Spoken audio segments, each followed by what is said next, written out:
Welcome to this presentation showing some of the many real-world applications of Visual Nature Studio. Visual Nature Studio is created by 3D Nature LLC. 3D Nature has been creating and publishing landscape visualization software for more than a decade. We currently make two main programs and numerous ancillary products. The first program we created was World Construction Set. WCS was a wildly successful collaboration of artistic, scientific, and code authoring talents that we first published in 1994. Right from the start, it was based on real-world geographic and ecologic principles. At some point, it became clear to us that there was a limit to how much arcane geographic terminology artists were willing to cope with. Yet our market in the natural resource arena was growing and placing a demand on WCS for more and more GIS compatibility. About a year and a half ago, we introduced a second product specifically designed for professional customers that have a need for GIS and CAD compatibility. We called the new program Visual Nature Studio. VNS, as it is known, has fulfilled its mission. More and more geographic information specialists are turning to this groundbreaking software program for their landscape visualization needs. To keep pace with the continuing demand for more power and flexibility, 3D Nature has just released version 2 of VNS. VNS is a standalone program which creates images and animations from real-world GIS or CAD data. The results are amazing, as you will soon see from the slides in this presentation. In fact, they look so much like photographs that the program has earned the accolade, photorealistic. What can you do with VNS? What is it used for and how do you use it? VNS is used for creating models of landscapes and urban outdoor environments and then rendering visualizations of them. They may be still images or fly-through animations composed of many still images that, when played back very rapidly on a computer, make a motion picture. What are the basic inputs to a VNS visualization? No two projects or companies will likely have the same inputs or the same desired output. We have made VNS extremely flexible so that it can work with most types of data you are likely to have and give you results in many different styles and formats. If there is such thing as a typical scenario, it might be something like this. You have digital elevation models that you have obtained from a government source. You also have some vector data that defines vegetation polygons, transportation features, and hydrography. When combined with the appropriate real-world symbols to represent the vegetation, roads, highways, lakes, and streams whose positions are defined in your vector data, you end up with a photorealistic result. Another typical scenario might be that you have a satellite image you would like to see draped on the terrain model. Or maybe you have a classified image that you would like to use to control the location of land cover types. Perhaps there is data in a database that can be used to drive the species, heights, and densities of vegetation. These are all valid and acceptable inputs to VNS, but they are only the start. There are many other options for data to support your visualizations. One of the significant differences between WCS and VNS is that VNS alone can handle data in different projections and datums, successfully merging them on the fly into one coherent dataset. WCS, on the other hand, can handle only geographic and limited variety of UTM data. VNS handles 28 different projection methods, over 300 datums, and most of the common coordinate systems from around the world that are already configured for you. Output from VNS can go beyond simple perspective views. You can create animated fly-throughs or panoramas, stereo pairs, planimetric maps, orthographic projections, and even render to almost any projection. If you need a map suitable for printing, and it needs to match a map you already have, you can make it in VNS if you know the parameters of the original map. If you haven't tried it, you may be wondering why anyone would wish to visualize their GIS data. There are as many reasons as there are GIS practitioners, but some of the most common we have encountered among our users are to present complex spatial relationships in a way that everyone can understand. In other words, by using computer-generated images of landscapes so realistic that they look like photographs to show significant spatially oriented features, people from all walks of life and levels of education can grasp your message. In today's world of public involvement and with decision makers that are less familiar with map reading than we'd like them to be, one photorealistic image speaks louder than a dozen well-made maps. Another reason to visualize is that a visualization, being fully three-dimensional, can take us to other places and times. We can use the 3D experience to show what something might look like in the future or what it looked like in the past. We can even show multiple outcomes based on alternative designs. Among the most common VNS applications are simulations of forest management alternatives and envisioning architectural and engineering designs. Other uses are to show how mines will look after reclamation and rehabilitation. Mining projects in many jurisdictions nowadays require a reclamation plan to be approved before the mine itself can proceed. While this can be costly, having a good-looking visualization can help speed up the approval process. In some cases, a visualization may even be required. These are just some of the most common uses. In a general sense, VNS is used whenever you need to inform, educate, communicate, or persuade. Visualizations are sales tools if used with a bias towards a certain outcome. Without a bias, they are purely educational props that inform the viewer in order that he or she can make better decisions. Lastly, visualizations may be necessary adjuncts to other GIS outputs. Governing agencies may require you submit a visualization along with other plans and documents. Contracts may require them too. GIS and CAD programs don't specialize in visualization, they specialize in design and analysis. It takes specialized software such as VNS to properly handle the many issues involved in making a realistic and complete visualization.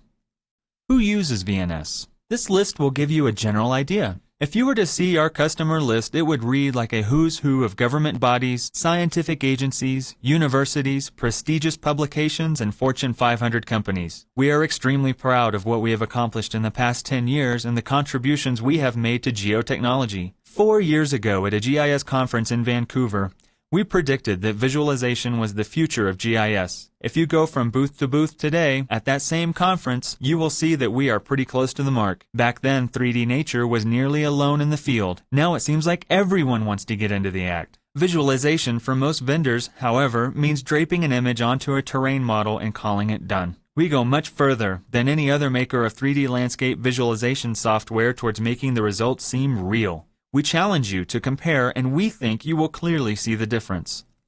A slightly different list shows some of the most common applications of VNS and what it is used for in those disciplines. In most cases, there are visual issues that need to be addressed. For instance, does a clear-cut show from a scenic overlook on a certain highway? Which bridge design has the most visual appeal? Which one integrates with the landscape and vegetation best? In almost all cases, visualization has the potential to inform the design process. By taking into account the visual effects during the design phase, rapid approval is more likely, saving expense and reducing the need for design alterations later on to satisfy aesthetic concerns. In some cases, visualization can help designers or planners to see possibilities that might not have been apparent otherwise. For the landscape architect laying out a timber harvest boundary, that is most definitely true. Without three-dimensional perspective, the architect can only guess what his design will look like on the ground. Disaster managers can use 3D to better foresee sequences of events, causes and effects, disruptions in infrastructure, and so on. One of the most important features of VNS, and particularly VNS2, is its ability to merge different datasets together into one seamless dataset suitable for rendering. By the way, we call the act of generating a visualization rendering, as in, I rendered that image last night and it came out great.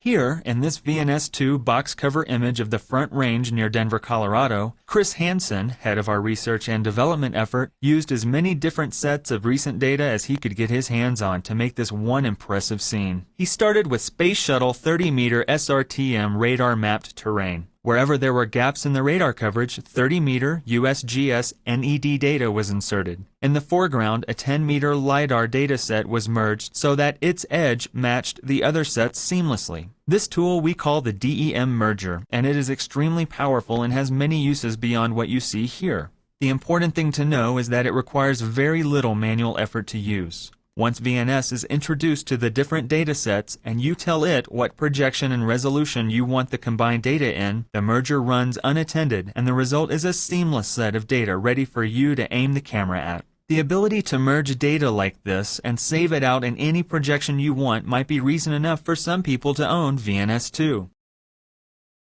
In this scene, 4 30-meter UTM Landsat images are overlain but with an interesting twist. Those images are used only for the color of the ground and for the distant areas of the image. Wherever there is vegetation in the near to middle distances, USGS National Land Cover Database (NLCD) imagery at 30-meter resolution with 22 type classes is used to drive an ecosystem model. This model populates the scene with actual tree representations. They are impossible to see at this scale, but if you were to zoom in, you could see individual trees standing in the ponderosa, lodgepole, and spruce fir forests. So in this age when GIS data sets seem to be proliferating at an ever-increasing rate, it is good to have at least one program that isn't daunted by the challenge of merging them together. Data formats are another issue that 3D Nature programmers work tirelessly to keep pace with. The result is an ever-expanding list of supported formats and their many variants. All this adds up to power and flexibility that you will come to cherish.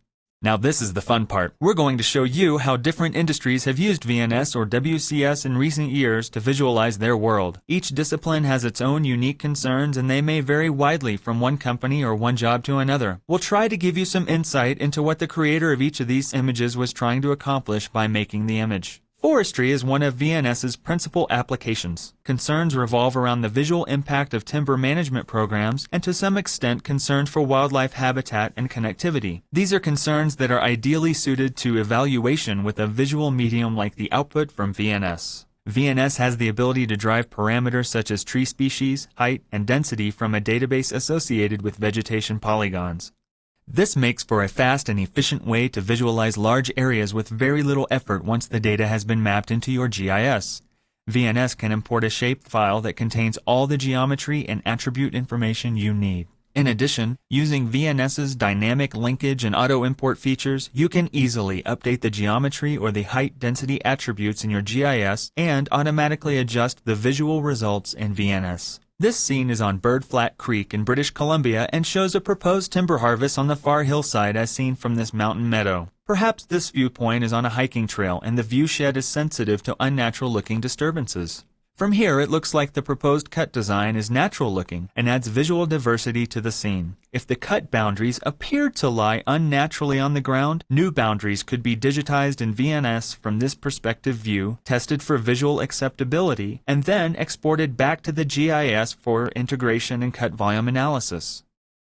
In the civil engineering realm, interest in VNS centers around highways, bridges, and developments. For the most part, the goal is to better understand the visual relationship between new construction and the existing landforms and vegetation or structures.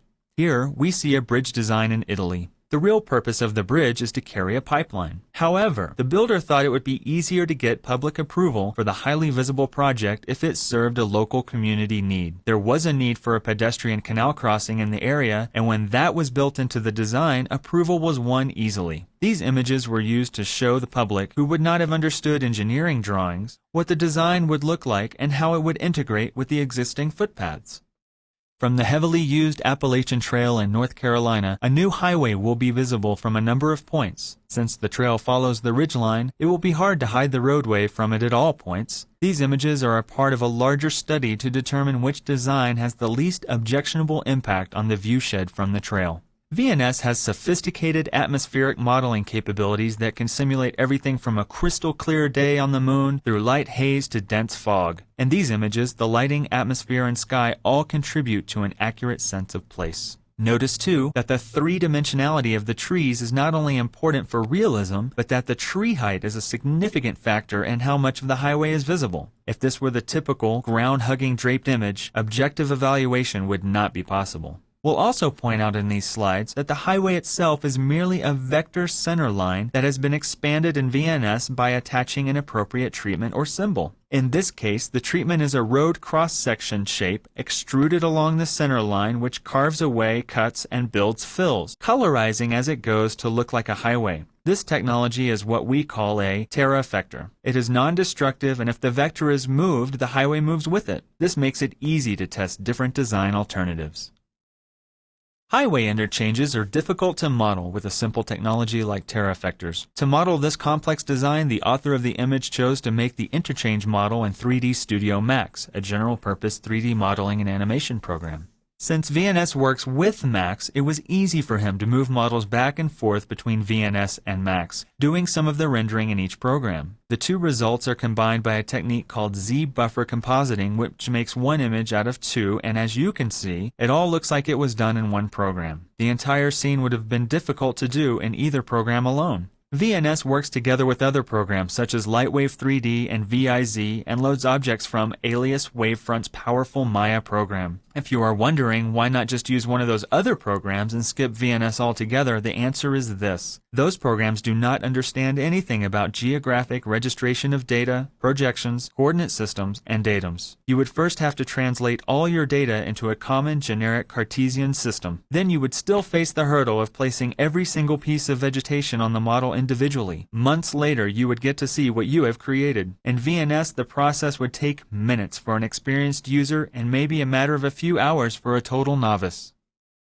Another common engineering design concern is the issue of skylining. Will an object show up silhouetted against the sky from any critical viewpoints? VNS can render an image from anywhere you like, so it is natural to study the issue of skylining by placing a camera at critical points and taking a picture. VNS does not have the self-contained facilities to create models such as this radio tower and helicopter, so once again the author of this scene went outside to 3D Studio Max to build the structural models. However, in this case, the models were actually imported as 3D geometry into VNS and rendered as part of the VNS scene directly. No additional compositing step was necessary.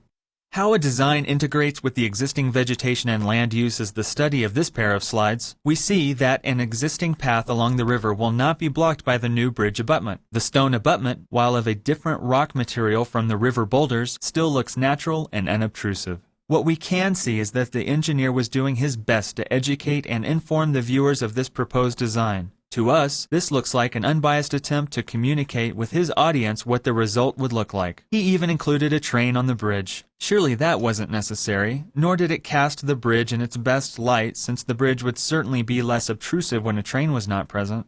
To our minds, it is to anyone's credit to use a program like VNS with as much integrity as possible, and we honor this author for doing so. Here is another realistic scene. Apparently either a new airport is being built or a new runway is being added to an existing airport. We presume this view is intended to show what a pilot will see on approach to this runway. We can imagine why it might be important to find out what a pilot's view would be before starting to move dirt. What if, for instance, there were a lot of visually confusing landmarks that would make it hard to see the runway? Or maybe a visualization like this can point out any hazards either to airplanes taking off or landing, or hazards that might endanger a craft in the event of a failed takeoff or aborted landing. This business of seeing what something will look like before it is built we like to call pre-visualization. That may sound redundant, but to us it speaks louder to the point that we are seeing something before it actually exists. Italy is for some reason a hotbed of pre-visualization enthusiasm. Here, one of our customers uses VNS to show what a natural area will look like when converted to a park. Some people would say it looks great before, why change it? We can only surmise that the new park offers recreational possibilities that don't currently exist. Note the use of two types of non-destructive tear effectors, one for the concrete path and the other for the pond. The pond is a different kind of tear effector. Instead of following a vector and extruding a cross-section, it fills a vector. The vector becomes the outside bounds of the terrain modification. If the author were to move the pond's vector, the pond excavation would move with it. Also note that while the trees are the same in both images, the grass is different. VNS makes it very easy to substitute one kind of vegetation for another. In fact, both of these types could be saved and reused in other projects. Many types are included with the purchase of VNS. Sometimes the division between land planning and civil engineering is difficult to define. What we have here is a bit of both. Again, this is Italy. There is a plan to begin quarry operations somewhere out of the picture, and to facilitate movement of heavy quarry trucks, narrow spots on the road must be widened. A new bridge will be required to handle the increased weight. This visualization would help set residents' mind at ease that they will not have trucks passing practically through their homes and that the new bridge will not be offensive. In England, these frames are a part of a study to determine the land use pattern changes that might result from global climate change. Global temperature rise will force a revision in the crop succession and economic viability of rural areas. If the viability of small holdings changes, it will affect the economic prospects of small villages as well. As farmland goes out of production or passes from family to corporation, the entire social fabric of rural areas may unravel, as is already underway in Midwestern North America. In this case, visualization is used for illustrative purposes to show how the appearance of the landscape may change over time. It is not really the appearance that is of concern here, it is what is implied by the change of appearance. As the appearance changes, so does the social structure of rural England. Note the use of overhead and low-angle perspectives to give two different scales of view. Again, planning and civil engineering, just two sides of the same coin. Here, we see a proposed waterfront development. It looks like the author has used draped imagery for some of the detail outside of the main area of interest. That is a fast and inexpensive way to populate the outlying areas with something informative. In the critical areas, real 3D trees, buildings, and terra-affected roads extend the realism. In this case, the added expense of detailing the buildings was not justified. Undoubtedly, if the author were trying to sell specific building designs, the detailing would have been justified. There are always trade-offs between what is possible and looks best and what is practical and cost-effective. VNS always offers you those choices, but at the same time makes it easy to build your library of components so that each project becomes less and less expensive to make. Recently, we inaugurated a new website totally dedicated to making your experience with VNS and WCS more fun and profitable. It is called 3dnworld.com. There you can find additional components that you can use to enhance your scenes. Most are free. Some are for sale at very modest prices. The site has lots of other cool things too. Take a look if you get a chance, 3dnworld.com. And here, by contrast, is a fully detailed building created in Max and rendered in VNS. If you don't have the time or desire to learn yet another piece of software, there are numerous websites where you can purchase 3D models like the ones you see in this picture. They come in all shapes and sizes, but if you are modeling a particular building or project, you will probably have to hire someone to make it for you or make it yourself. While there is a learning curve for VNS, the techniques you will need to learn in order to be successful with VNS are orders of magnitude easier than learning to use most modeling or GIS software, or at least that is what we have been told by those proficient in both. Two or more scenes by the same artist show different kinds of looks that you can get with VNS. Most often, a realistic look is what you are after, but sometimes it is best to go with a different, more graphic or painterly style. One of the features of VNS2 are post-process events. Each event, and you can apply events as you want to any rendering, changes the image in some way. For instance, in the case on the right, one event posterizes the image and the other applies cell shading outlines to some of the object boundaries. You can use post-process events to add a company logo, time of day, camera orientation, or a million other things. You can even change the mood of the image by adjusting levels, contrast, exposure, adding light halos, star filters, and other effects. It's like having an image processing program built right in. No matter what country you live in, it seems that mining proposals always stir up controversy. These collages of images portray the visual impacts of a quarry.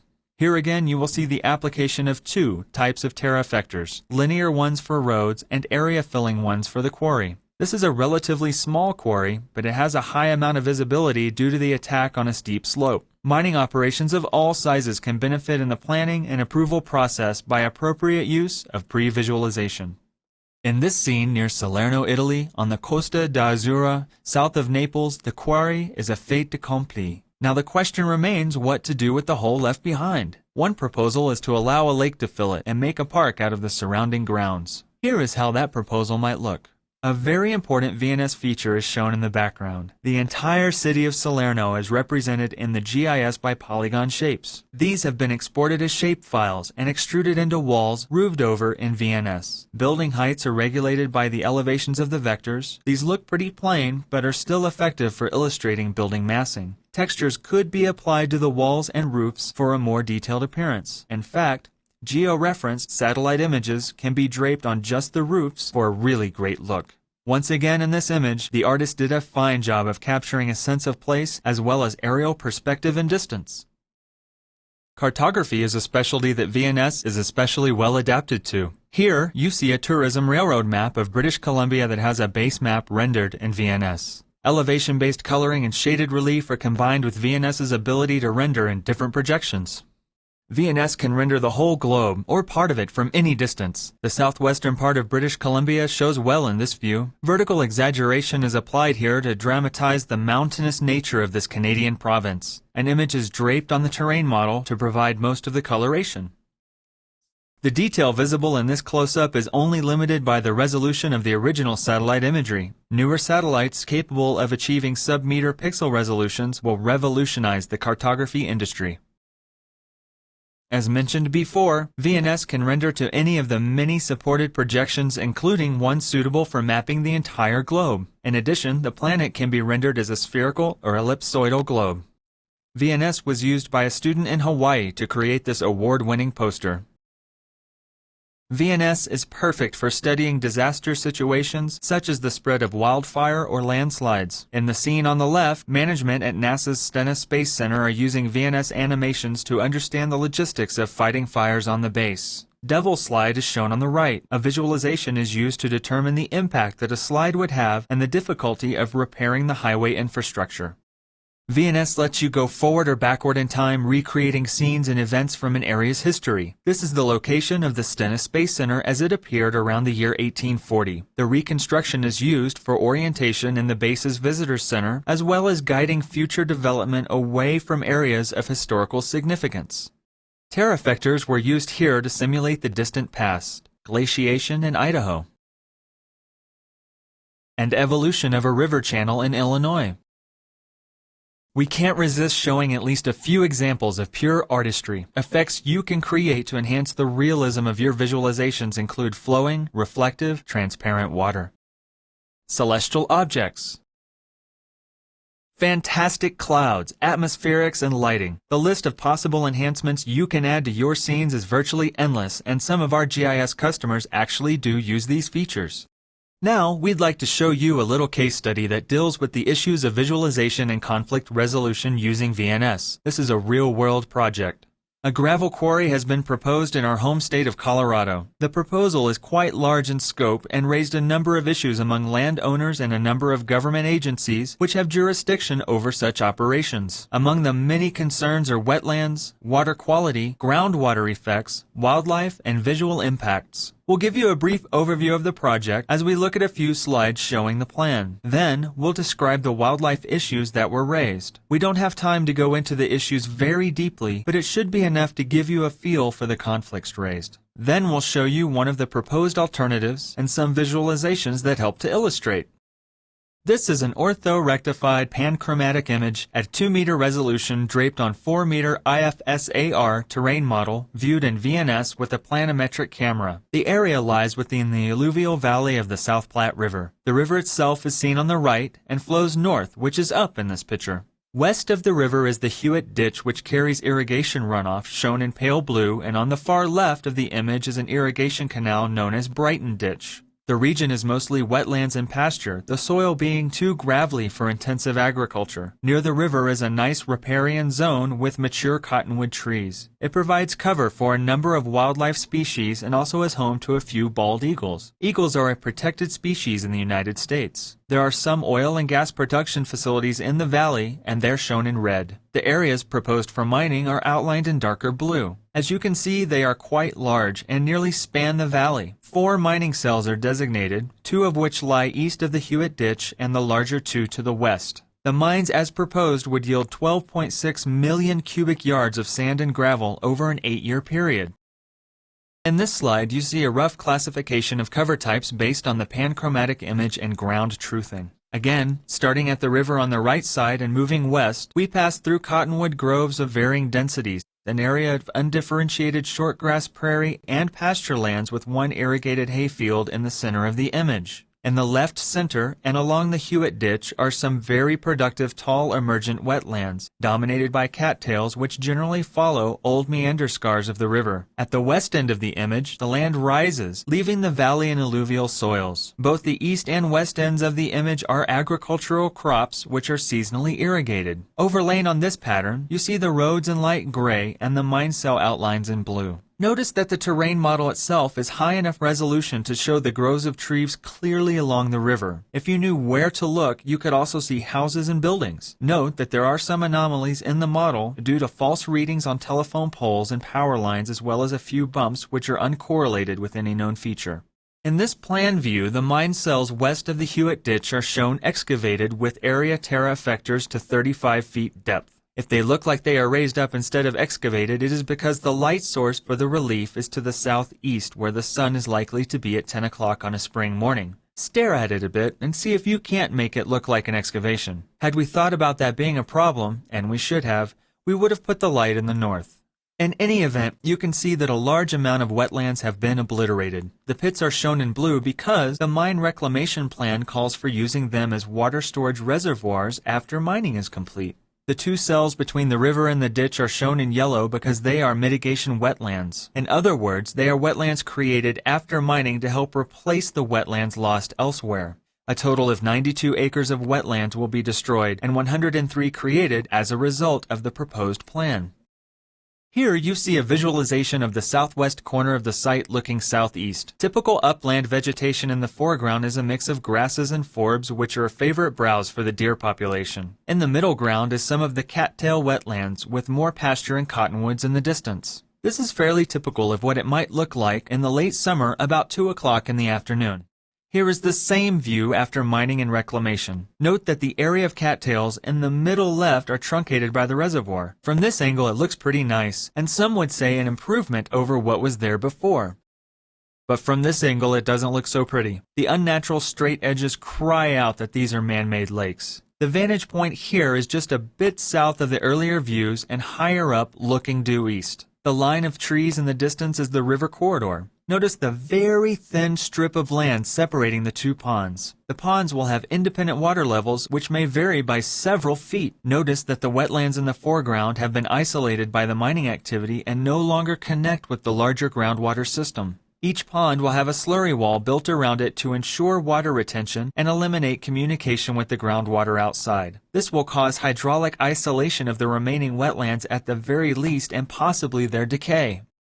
The wildlife issues alluded to before are illustrated in this slide. The bald eagle nest sites are shown as red dots. Yellow lines show the dispersal of hunting and foraging animals like deer, fox, and coyote from their denning sites along the river into the uplands on the west. The wetlands have intrinsic value for their groundwater denitrification potential. The agricultural areas further west contribute a heavy nitrate load to the groundwater system. Without the wetlands to remove some of it, all would go into the South Platte River and could cause nitrate toxicity and contaminate drinking water supplies for villages downstream. In addition, wetlands are habitat for many species of birds, mammals, and insects. By the very size of the pits, much wetlands will be destroyed. But also, by the proximity of the two ponds, the interconnectivity between wetlands is interrupted. Also note that the upland migration paths of hunting and foraging animals is nearly completely blocked. If the reservoirs are fenced, as often happens to keep things from falling into them, the migration paths will altogether be blocked. These issues are of great concern to local landowners and government agencies charged with balancing industry profits and public welfare. A revised plan allows greater connectivity between remnant wetland patches and lessens the impact on hunting and foraging animals. You can see the spacing between the western ponds has been increased. In addition, the plan allows greater setbacks of mining activity from eagle nest sites, the Platte River, and the Hewitt Ditch. Setbacks from the existing water bodies are to prevent sediment from entering the water bodies in time of extreme runoff, such as happens periodically in this otherwise dry country. A final wildlife and aesthetic benefit is provided by relieving the constructed shorelines of their severe linearity. It has been found that curved shorelines provide better waterfowl habitat, and the South Platte Valley is one of the major migratory bird flyways in North America.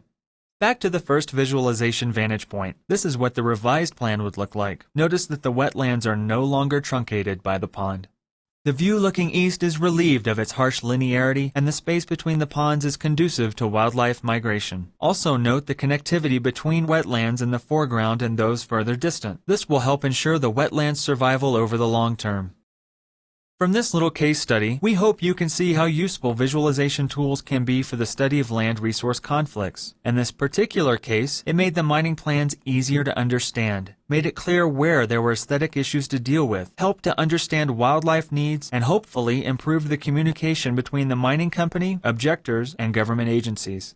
As of now, the final design has not been decided, but the many parties to the decision are moving closer towards consensus. Thank you for viewing this presentation. Please call or visit our website where you can obtain additional information about Visual Nature Studio and view other projects our customers have been engaged in over the past few years.